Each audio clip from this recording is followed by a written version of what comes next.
Well, it's a pleasure and an honor to have John Coltrane in front of our microphone here. And John, I gotta be abrupt with you.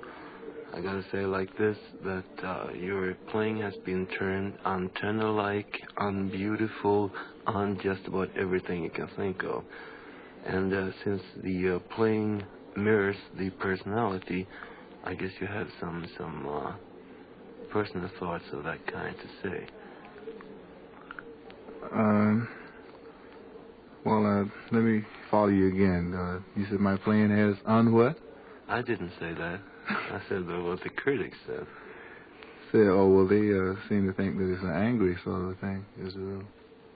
Some of them do. I don't know. But the critics here. Do you feel angry? No, I don't. I was talking to...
So many, it sounds angry because I'm trying so many things at one time, you see. Like I haven't sorted them out. I have a whole bag of things that I'm trying to work through and get the one essential, you know. Would you say that you're trying to play everything you hear at well, one time or something like that? No, there are some set things that I know, some devices that I know, harmonic devices that I know that will take me out of the ordinary path, you see, if I use these. But I haven't played them enough, and I'm not familiar with them enough yet to take the one single line through them. So I play all of them, you know, trying to acclimate my ears so I can hear, you know. In the album liners of your latest LP, that was the Giant Steps LP, which we have played quite a lot on this show, you claim that you were trying to get as I understood it, a more beautiful sound. What do you mean with that? Well, I hope to play not necessarily a more beautiful sound, though I would like to, you know, just say tone-wise, I would like to be able to produce a more beautiful sound. But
Now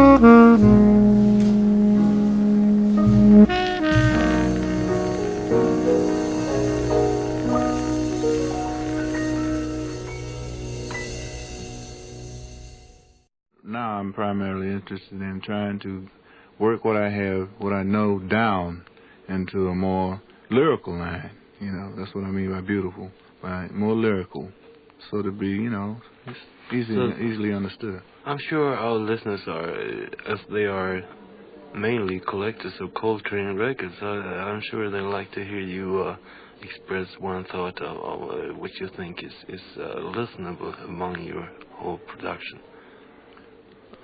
Oh, you mean of the albums that I Yes. made? Oh, I like Blue Train myself. I figured you would. There's such a good band on there, you know. That's a real dangerous album, man. And it was a good recording. Mm-hmm. How do you feel about this last quartet recording here, Giant Step? I think that was my best quartet recording so far. With the You feel exception of maybe Soul Train, I'd put them both about the same.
How would you say working with Miles Davis has influenced you stylistically?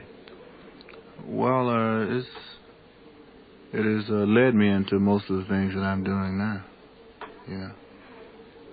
He has had a major stranglehold on you in that matter. I mean, he made you play the way you do, or you got a chance to play like you do? Well, I've been free. I've been so free here, you know, that almost anything I want to try is, I'm welcome to do it, you know. So that's the freedom has helped me. I heard you were splitting experiment. the Miles Quintet here, and I'm trying something on your own. Yes, I am. How's that?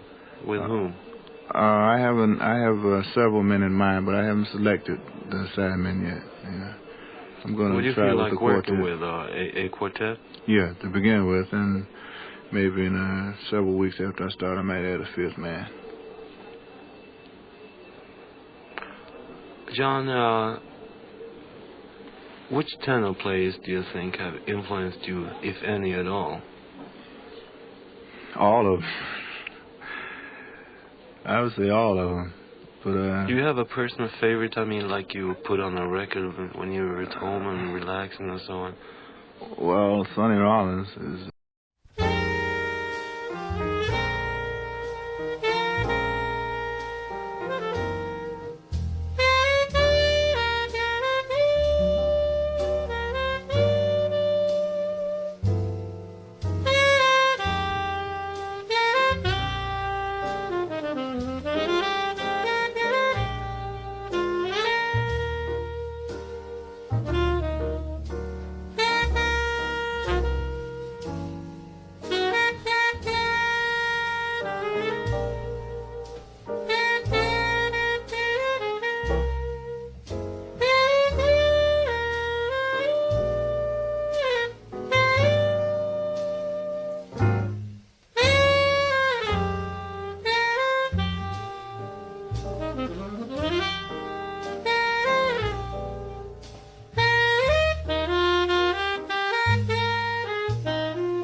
I think he's outstanding to the man. today, you know. And that is that's exactly usually what Sonny Rollins told me on this show about you. So that's usually, you know, my man. A mutual you know. admiration society Yeah, here. well, he's great. I mean, you know. Mm-hmm. And of course, in the formative days, years ago, it was Dexter Gordon that actually was. Well, you do have a strong feeling for tradition, haven't you? I guess so. I mean, I would like to even make it stronger. You know, I like to strengthen my roots, so to say. You know, because I didn't start at the beginning, and there's a whole lot back there. That's, you know, that all young musicians should have. Privately, I mean, when you're listening, you go back there. I mean, just on your own account and listen. Well, I don't have many records in that era now, but I do plan to get them. I plan to include that in my repertoire. You know, all these old traditional things. So you got an open mind, huh? I've been trying recently to search myself, you know, and try to find things that are reminiscent that sound like those things. But I'm really going to do some work on that soon. Well, John, it seems like you're on with the Maestros Quintet here, and thank you very much for taking the time and dropping in on this show. You're welcome. Thank you very much. Enjoy it.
It's been a good 12 hours under the lights and camera and, you know, playing these pieces, you know, repeated over and over again. I think we was played up my favorite things about 50 times that day.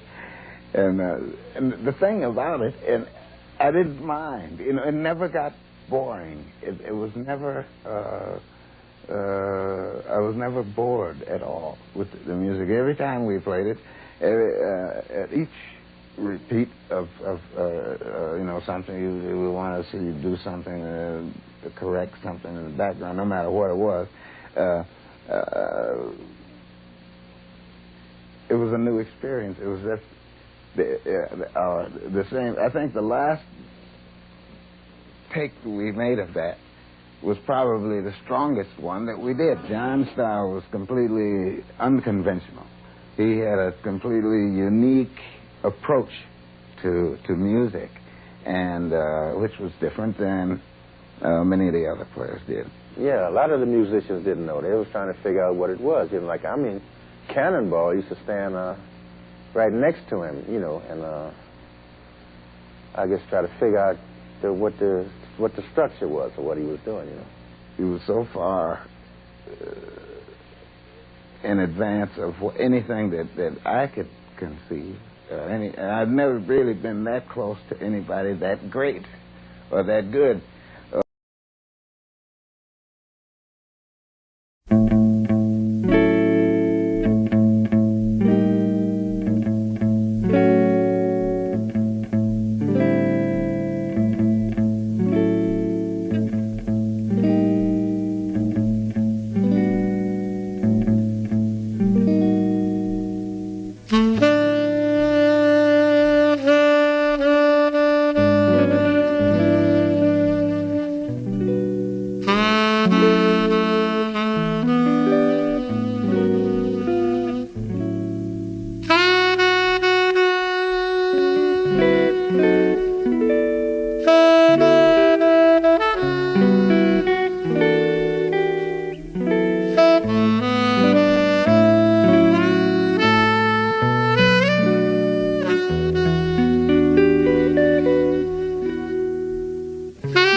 I don't know how can I put it. I suppose one way of putting it would be to say he had so much confidence in what he was doing. You know, he seemed to have no anything that he wanted to do, it was just a matter of getting to the point, getting to the bandstand, taking out the assembling his instrument and doing it. I remember one time I was playing, you know, he was playing like one of those 20 minutes, 25-minute solos, and like the tune had gotten into maybe in a half hour, this one tune.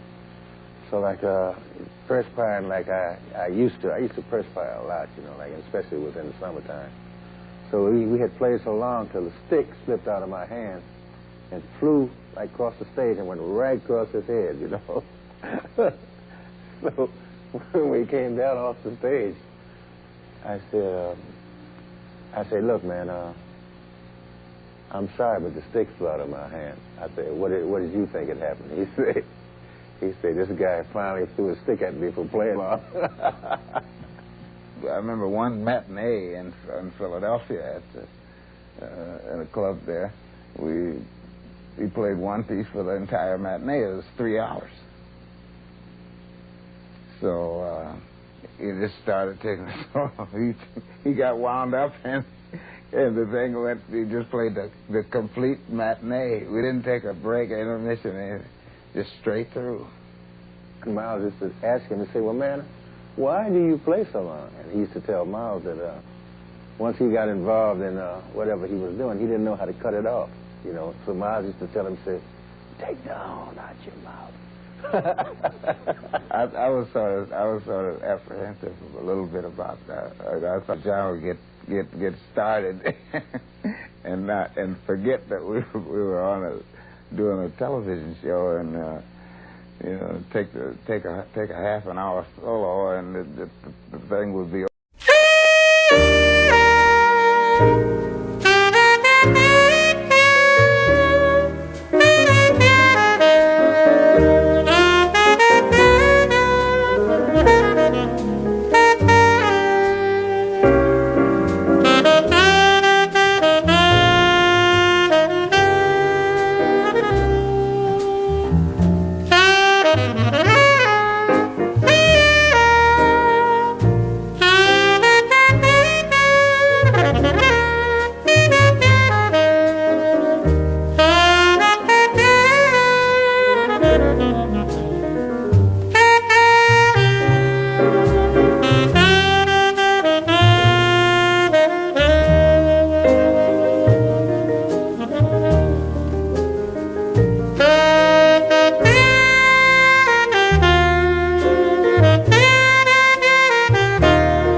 he wouldn't get all of his tunes in, but he controlled it pretty well. He was good at that, you know. Which certainly exploded the myth about him being, you know, getting involved that he wasn't conscious of other things going on. He was extremely conscious. He knew exactly where he was, what he was doing all the time. McCoy layout, when he first started to do that, Elvin McCoy layout on a duet kind of contest. When that first started to happen, I was just as surprised as anybody else because I didn't see him give any signals. And but after a while, I began to understand what it was all about and the reasons for it. Once the piano was out of the group, then that whole vacuum that would be there could be filled either rhythmically or with bass or with the expanded harmonics of the horn of his horn itself, his own expanded range, and without any preconceived pattern of chord progression. So he was free of that, and it was a tremendous leap into the future, I think. Not only did I respect him as a musician, but I began to respect him as a person because of the way that he would live his life. John was a very sweet guy, you know. I mean, like, all the whole time I knew him, he was a very, very sweet human. I mean, to have that much energy. I never seen him do nothing bad to anybody, you know. He was so calm, had such a peaceful attitude. It was soothing to be around.